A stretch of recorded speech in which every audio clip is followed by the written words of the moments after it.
Are you looking to hire an expert legal team that specializes in winning? An epic Avengers-like squad ready to fight side by side against your enemies? A world-class legal force who can tear your opponents to shreds with ease and leave you with victory firmly in your grasp? Then you've come to the wrong place, because we have these guys. Karen Bredehoft. She can grill your witnesses better than an Aussie working a barbecue, and all without ever making a coherent point or turning on her microphone.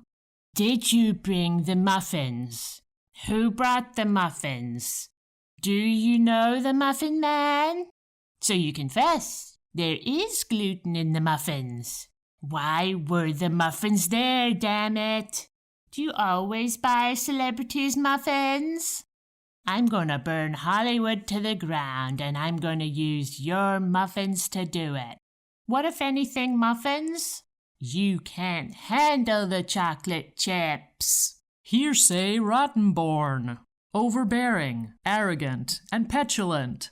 Just a few of the ways his mother describes him. He's a walking, talking, one-man legal soundboard with a new and improved voice box. Just pull the cord for all his classic phrases. I object. Hearsay. Correct? Did I read that right? Order yours now for bonus sounds including... I won't waste the court's time. And... With all due respect, that's not what I asked. And finally, presenting the other guy. He's so forgettable that he doesn't even get a name. Skills include looking flustered and objecting to his own questions in court. Hi, I'm the other guy. My favorite color is blue. I like dinosaurs and I object, Your Honor. But you asked the question. This trio of monstrous lawyers combine to make the most underwhelming legal transformer imaginable. That's right, a truly unlikable, illogical robot that will gladly fight any case regardless of the validity of the evidence. Call 0800 How Did They Even Pass the Bar for more.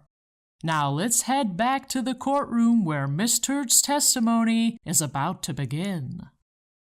Miss Turd, can you tell us your backstory specifically about all the good things you did in your childhood so we can downplay your disgusting behavior as an adult? Of course. Esteemed jury members, this is the tale of an innocent girl next door. I'm a true country girl at heart, y'all, that was simply corrupted by the big city folk. When my stagecoach left Tumbleweed, Texas, and arrived in the blinding lights of Hollywood, well, shucks, I never stood a chance. I wasn't always a glamorous actress known for worldwide hits like Aquaman and those other movies I made. When I was a child, I was a normal little girl. I once saved a butterfly on the ranch where I grew up. It wasn't injured, it just looked nice, so I captured it and kept it in a jar so I could look at it until it eventually suffocated. It's such a special memory. I come from a long line of animal lovers, you see. My dad always had plenty of dogs around, and some of them were even alive. We would also break horses. And what did you learn from your time forcing horses to let you ride them? Mainly, I learned how to always get my way by forcing others to do things they don't want to do. Oh, and I also learned how to attach a saddle. Interesting. And what other good deeds did you do? I worked at a soup kitchen. The hobos would call me the ladle goddess, and oh, how we would laugh together. Seeing their toothless faces smile as I filled their bowls with gruel always brought me such joy. I have always given to those less fortunate, and I can prove that. I gave my ex-husband's money and houses to so many people all the time. I mean, literally anyone. I gave the lady that did my nails one time a Ferrari. Why not, right?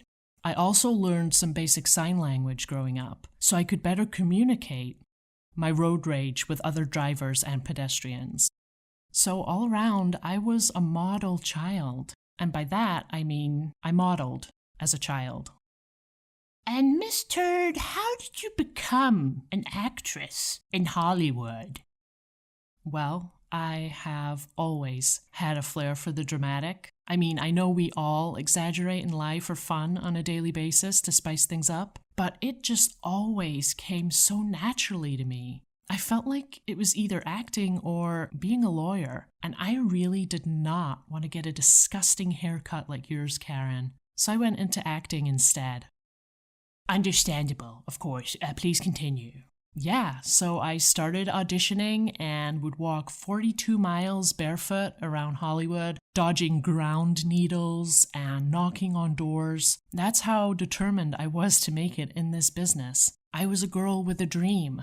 I started to get big parts in small movies, and small parts in big movies, and medium parts in medium movies, and extra large parts in petite movies, and long and tall parts in shrunk in the wash movies. I guess you could say I worked my way up, just like a baker in a bakery. One roll at a time. And how did you meet Monster Depp? I mean, Mr. Depp, excuse me. Well, I auditioned 14 times for a movie he was making, and I did such a terrible job that the casting agent asked Johnny if he wanted to come and take a look at my dreadful performance and hurled tomatoes at me while booing. And instead of subjecting himself to that, he invited me to his office instead. And even though he was a gross, disgusting, smelly, weird old man, and I was a stunning young Hollywood starlet, we found that we had so much in common. We are both people. We both act. We both collect Pokemon cards. I couldn't believe the deep connection we had. And how did the romantic, sexy time begin between you both? Well, I was married, and he was married, so apart from slipping each other the tongue during scenes and making the crew feel uncomfortable, our love was forbidden. We lost touch for a long time, then we both split from our partners, reconnected while promoting our movie The Vodka Journal, and fell in love. Being in love with Johnny was amazing. They called him the Ship of Dreams, and he was. He really was. Some people would say he didn't look any bigger than the Mauritania, but I knew better. I would say, "You're crazy, Johnny." And he would say, "That's what everyone says. But with all due respect, miss, I'm not the one hanging off the back of the ship here." It got so intense, so quickly. We made promises to each other. He said, "Promise me you'll survive, that you'll never give up, no matter what happens, no matter how hopeless. Promise me now, and never let go of that promise." It was such a special time. Just me, him, and the door I was floating on. I felt like the king of the world. I really did. And when did things start to change in your relationship, Miss Turd? Well, he started to get jealous of everyone. The pizza delivery guy would say, "Enjoy your pizza," and he would accuse me of cheating and threaten to drown him in the garlic dip, or make him into what he called people-roni, which is pepperoni made from people meat. Shocking, I know. One time, a barista told me I had a nice smile, which I do, and Johnny said he would throw her into the bean grinder and make her into a lady espresso. I just started to see all these crimson flags I hadn't seen before. Then he didn't like what I would wear. Everything was suddenly too sexy and too revealing. I just wanted to feel pretty and give the girls some fresh air once in a while. I can get really sweaty, but he made me feel wrong for that. He would berate my acting choices. He was like, "You can do better than Hot Blonde number 4. And so when I worked my way up to Hot Blonde number 2, do you think he was proud of me? I can assure you, he wasn't. And he hated all my co-stars. He had vicious nicknames for all of them, like Billy Boob Thornbush, James Frank Ho, Jason Ma seems like a super cool guy Moa, just really disgusting, cruel names. And he would constantly call me a hussy and tell me to put my dirty pillows away. Sorry I'm gorgeous, you know? What else started to change about Mr. Depp in regards to him being off his face constantly? Right, yes. He was drinking so much and taking handfuls and handfuls of pills constantly. I was like, "Johnny, there's a limit on those Flintstone vitamin gummies for a reason." He was a totally different person when he took them. I have no idea what else he was taking. I was too busy with my own vitamins, but I know it wasn't good. And that's when the abuse really started to get bad. One minute he was Pebbles, and then all of a sudden, he was Bam Bam. Can you tell us about what happened when he terrorized you in Australia? Of course, I rehearsed this part last night.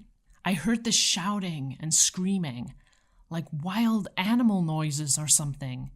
And I went running outside, and Johnny was there like a madman boxing a kangaroo, just wailing on it. And as an animal lover, I had to step in. I can't remember if the kangaroo was winning, but I do recall Johnny was missing the tip of his finger, and blood was everywhere. Perhaps Skippy ate it, I'm not sure. Anyway, he was mad that I had interfered in his fight, and so his attention and anger turned to me. He called me a fame goblin and accused me of using him. I loved him. How could he think that? Why would he think that? Where would he think that? I had had enough. I turned my back to leave the garden, and that's when I felt it. He had picked up a racket and hit the swing ball into my back. I think it's also called totem tennis or tether tennis. I can't remember. It comes and goes. Literally, it comes and goes. It's a ball attached to a pole by a string. But he just kept hitting me with it over and over and over again. I was frozen in shock. That's why I didn't take a step forward to move out of the range of the ball. I love this man, and he's attacking me with a child's outdoor toy. I finally managed to break free somehow. I can't recall. And I do remember I ran inside the house and I locked myself in one of the 14 bathrooms at the mansion. I can see it so clearly. I was sitting on the edge of the tub, on the floor, underneath the sink, by the door, on the shelf in the shower, just standing there as I sat in the air, crying. Miss Turd, can you describe the injuries you sustained during the incident? And Your Honor, I would ask that the court just takes Miss Turd's word for it, as we have no photos as proof. Thank you. I had 11 broken ribs, a detached retina, 5 concussions, a dislocated shoulder, no knuckles in my hands, they were jelly, a burst lip, an involuntary undercut, my hair was everywhere. One ear was slightly longer than the other. I had one missing eyelash that I didn't get to make a wish on, and my left sock had slipped down. I was so shaken up that when I finally gathered the courage to leave the bathroom, I heard a loud noise. I think Johnny was banging cupboards downstairs, and I felt so scared, like a dog during a fireworks display. And it embarrasses me to admit this, but I had to pinch off a loaf right there on the bed. There was no malice behind that. I just couldn't control my bowels. I was like a human cigar cutter, and I don't think it's right to judge me for that. I'm the victim, but don't you dare call me a victim, because I am not the victim that I am. And how did you cover those severe injuries during your appearance on American Ninja Warrior the very next day? I used a Halloween witch's makeup kit that I found in our junk drawer that had expired roughly 5 years earlier. I mixed the colors and put it on head to toe and just powered through the course. The rope swing was a little tricky because of my jelly hands, but overall I was happy with my time. And in what deplorable, callous way did Mr. Depp react to the events in Australia? When I next saw him, I looked at him, just looked right at him. And without missing a beat, he said, "Fancy a game of tennis, kid?" I don't know if he was trying to make light of what had happened, or be cruel, or was so out of it that he didn't even remember what he did to me. I loved him, and he hurt me, and didn't even say sorry. It's like when you have a piggy bank called Mr. Oinkers, and you put coins in it, and you save, and it gathers dust on a shelf for several years.